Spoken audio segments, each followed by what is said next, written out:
Welcome to Sikshatan.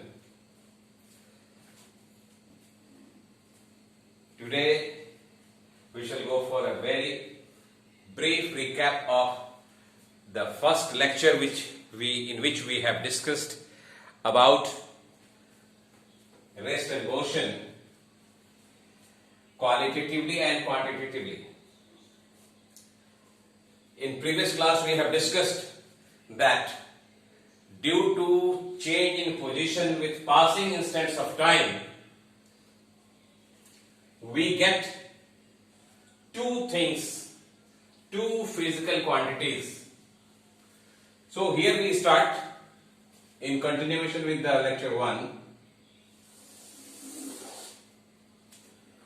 with passing instants of time.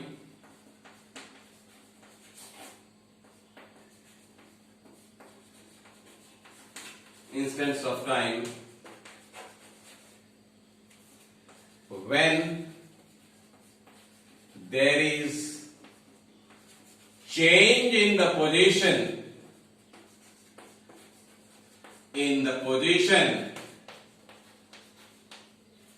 of a particle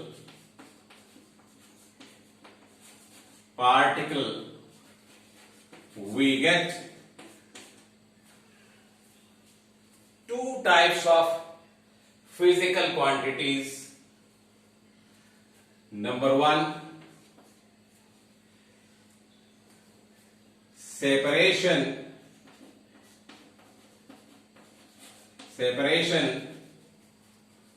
between initial and final positions.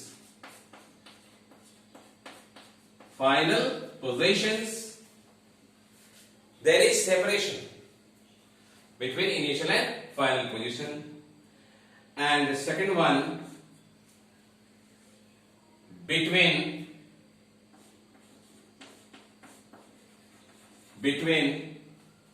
initial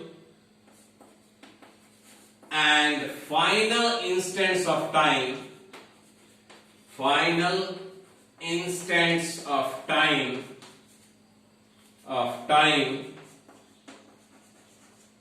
We get an interval of time.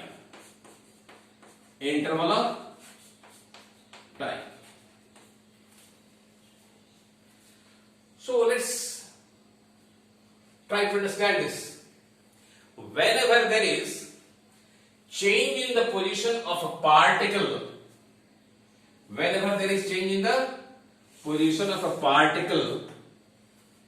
with passing instants of time,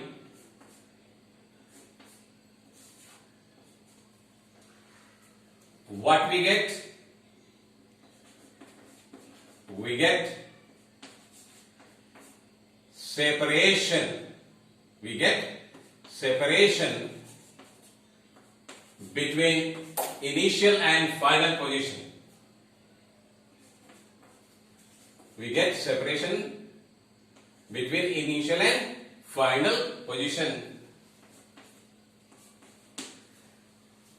Let us come back to this two-dimensional coordinate system. A particle P whose initial position is at A, position is at A at the time instant t1, and at the next time instant t2, it's the same particle P assumes a new position whose coordinates are x2, y2. Here we have to be very much clear about this. Whenever there is change in the position, this is the point B is final position. So between initial position A and final position B, what is there? There is a separation. So this separation, so we have to take into account separation between initial and final position. and at initial position, what is the time instant? T1. And at final position, what is the time instant? T2. Now let us extend these two things. Separation between initial and final position can quantitatively be measured in terms of two physical quantities. This can be in form of distance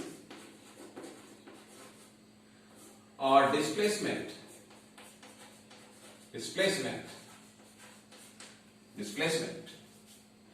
And between initial and final instants of time, what we get? Between two instants of time, we get an interval of time. So here, between an interval of time. So, between initial instant, final instant T2 minus T1 is equal to T or simply delta T. This is delta T refers to interval of time. This is the observer, this is the clock. Now let us take the point 1 under consideration. Separation between initial and final position. Now, when there is separation between initial and final position, this separation can quantitatively be expressed in two different ways. Let's see how this separation between initial and final position can quantitatively be expressed in two different ways. The first one is path specific separation between initial and final positions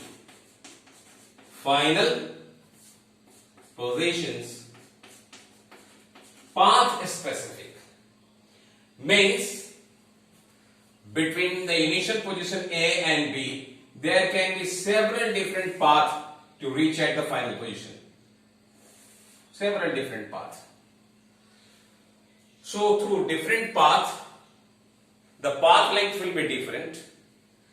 So when we go for quantitative expression of separation between initial and final position, if we are taking into consideration the path specific separation between initial and final position, that comes in form of path length, and that path length is nothing but distance. Path length is distance. So this is one of the physical quantity we have in our hands to understand the concept of rest and motion in quantitatively. And between initial and final instants of time, what we have? A time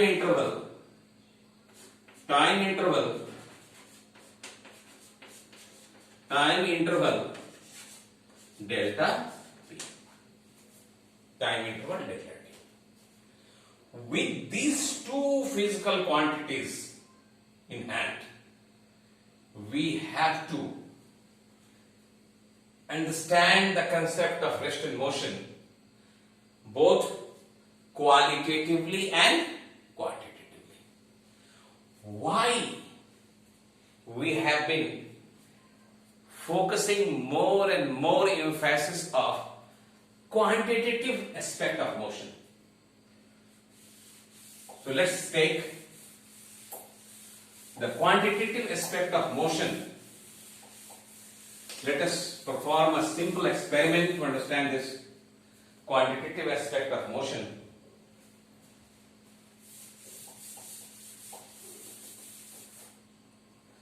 Let this be initial point A and the final point.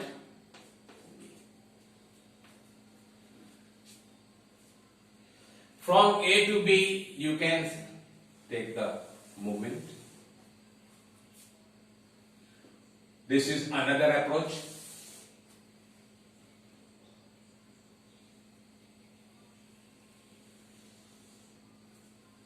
In all these three different ways, the path length is the same. What varies is the time.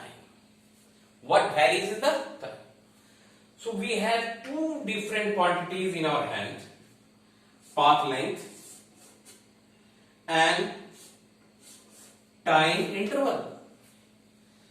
So with this, now it is a question, do we have anything more than this?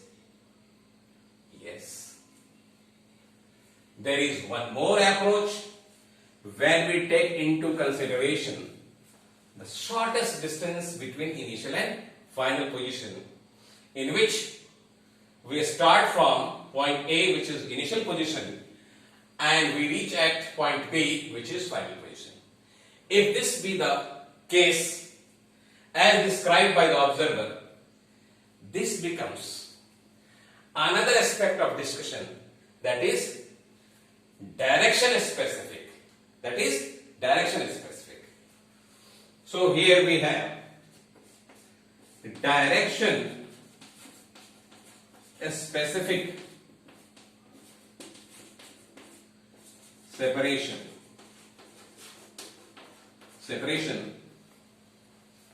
So when we take into consideration direction specific, we measure the shortest path length between initial and final position, and this direction specific separation gives the concept of displacement.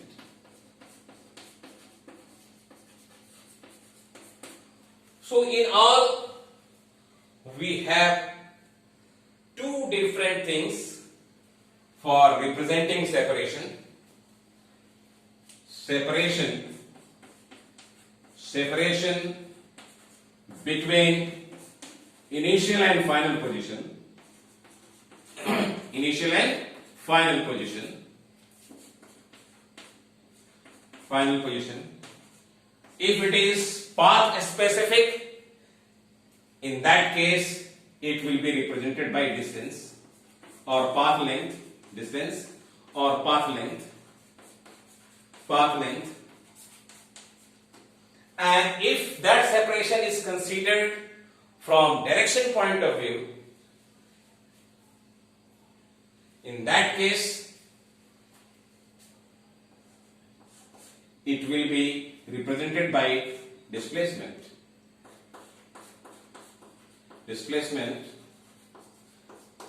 So here distance or path length, it is path specific separation between initial and final position, and we get displacement, which also represents separation, but that separation is direction specific separation. So we have two different ways of discussing the separation, that is distance, that is path specific separation, displacement, that is direction specific separation.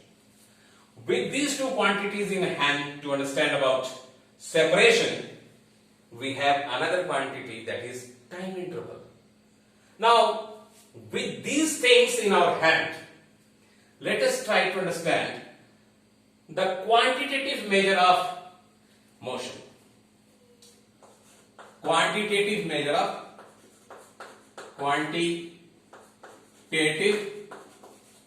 description of motion. Quantitative description of motion. For quantitative description of motion, we have distance, that is path specific, or direction specific, that is displacement. And we have another, that is time interval. time interval between two instants of time. With these two quantities in our hand, we have to discuss about the quantitative description of motion. So let's take distance and time. If we take distance and time,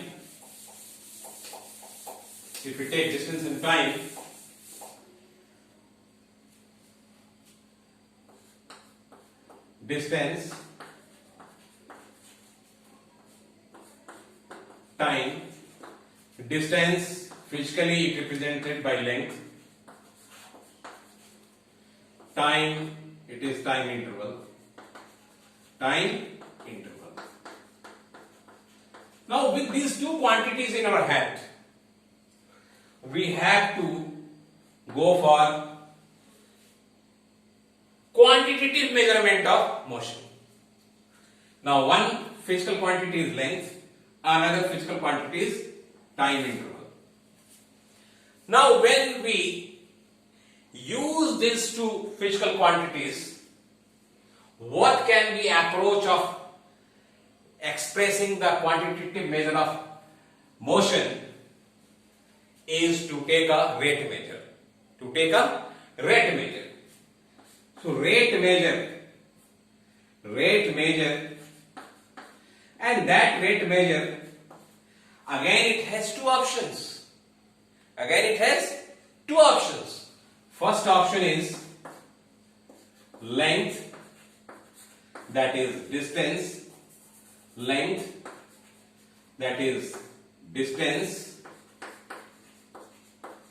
divided by time, and it gives speed. It gives a quantitative measure of motion in terms of speed. And there can be another possibility, time divided by length, that is distance. This is also a possible way to get a rate measure. Now the question comes, why do we select this first option? Why don't we select this second option? Rate measure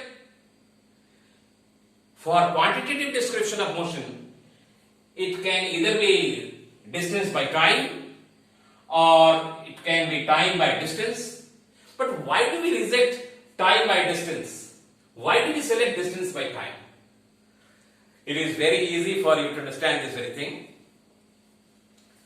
If we take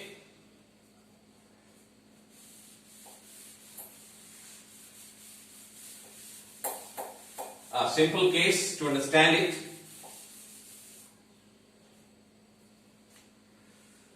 between initial position A and B, there is a certain length L, and to cover this length from A to B, it takes time T. So if we divide L by T, we get speed. Now look at my hand. The tip of the chalk is here. Carefully observe it. Now, again you observe it. Now again you observe it. So in these three cases, length is same. What becomes different is time. So here, when there is more motion, there is more speed. In this case, more the motion, more is the speed,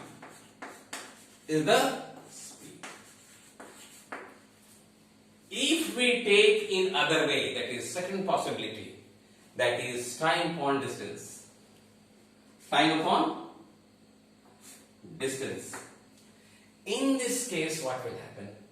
If we go from A to B slowly, the rate variation will be more.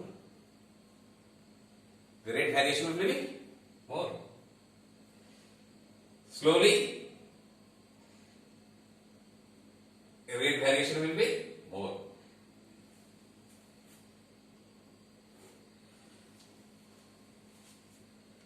So what will be the case?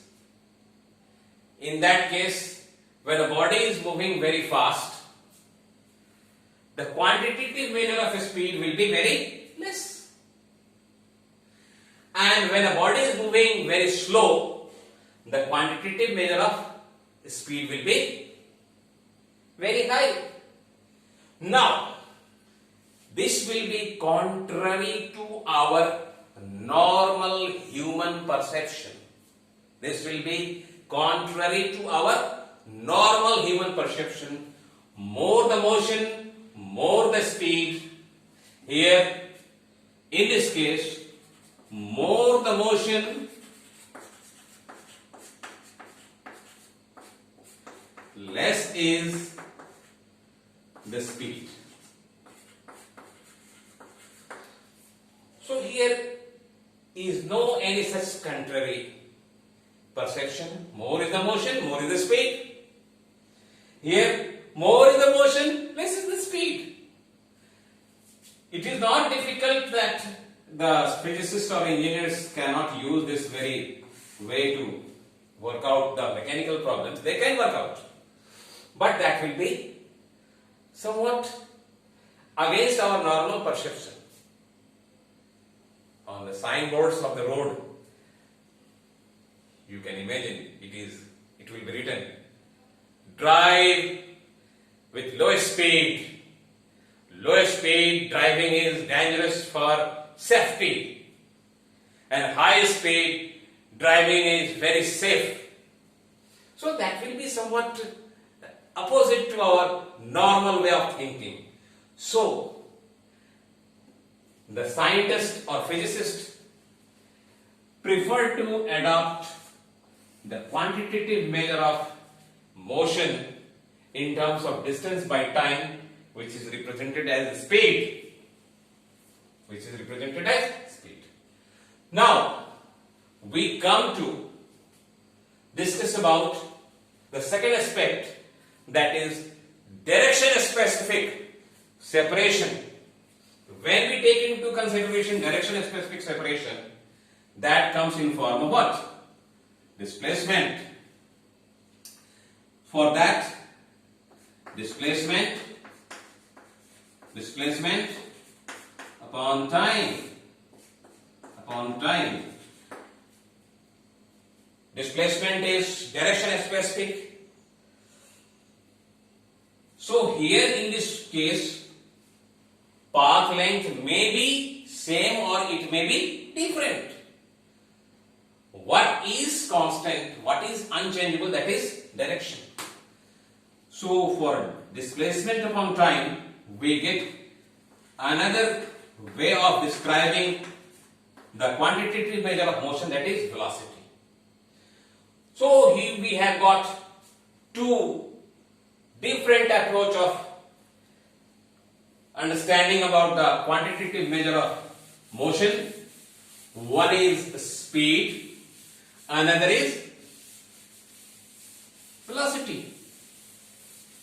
There are two different ways of quantitative description of motion. One is speed, another is velocity. The speed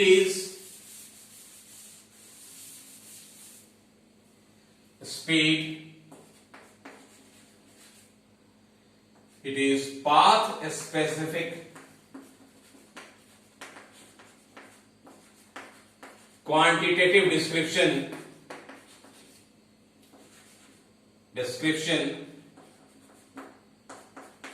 of motion, whereas velocity is direction specific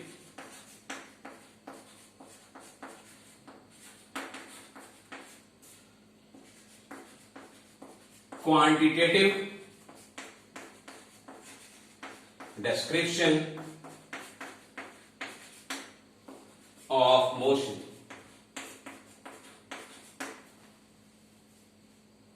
With these, I conclude my today's class, and we will meet in the next session. Till then, it is goodbye to all of you.